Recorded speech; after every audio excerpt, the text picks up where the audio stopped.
A gente vive cercado de som, né? Do trânsito lá fora, aos fones de ouvido que não saem da orelha, o barulho é uma constante na nossa vida. Mas será que a gente para pensar no que esse ruído todo está realmente fazendo com a gente? Hoje, vamos entender melhor como essa epidemia silenciosa está, aos poucos, remodelando a nossa saúde, a nossa sociedade e até a nossa capacidade de se conectar.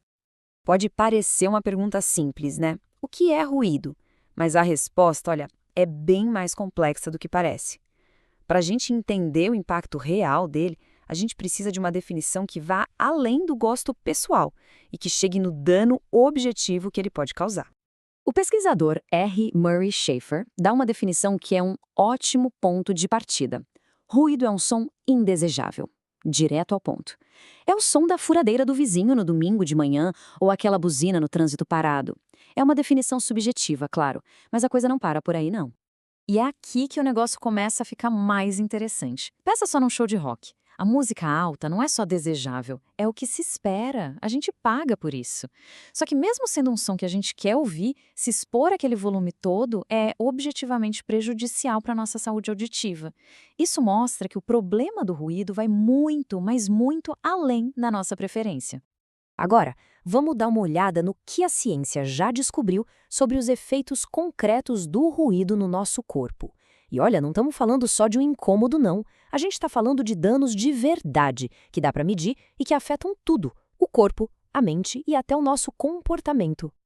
Pois é, a poluição sonora não ataca só os ouvidos. Existem muitos, mas muitos estudos mesmo que ligam o barulho excessivo a problemas de coração, a distúrbios do sono que bagunçam o corpo inteiro, ao aumento de estresse, de ansiedade e até a dificuldade de se concentrar.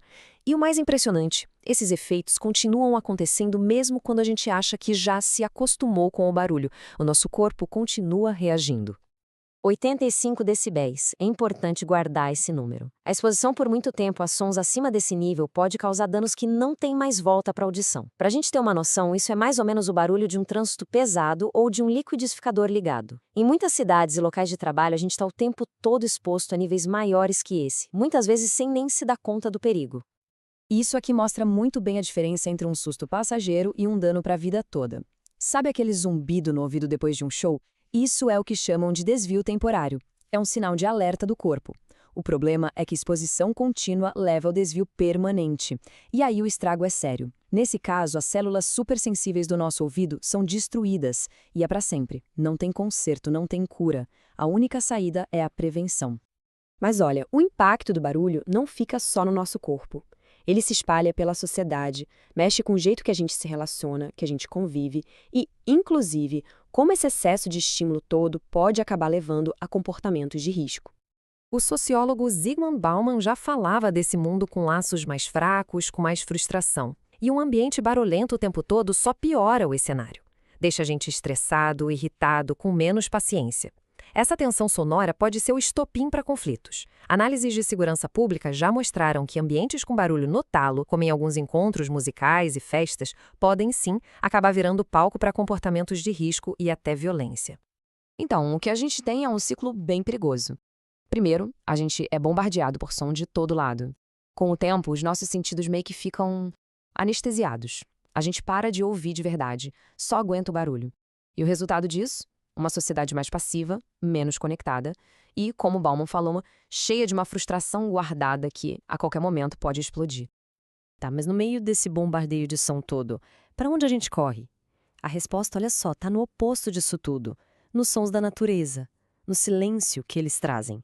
E isso não é luxo não, viu? É uma necessidade biológica mesmo. E os dados não mentem, a diferença no nosso corpo é gritante. Em lugares barulhentos, urbanos, o nosso corpo entra naquele modo de luta ou fuga. O cortisol sobe, a pressão arterial aumenta. Já na natureza, o nosso sistema de descanso e digestão é que entra em ação. A gente relaxa de verdade, o corpo se recupera e o estresse diminui. É algo que dá para medir. E como disse o ecologista acústico Bernie Krause, a natureza não é sinônimo de silêncio total.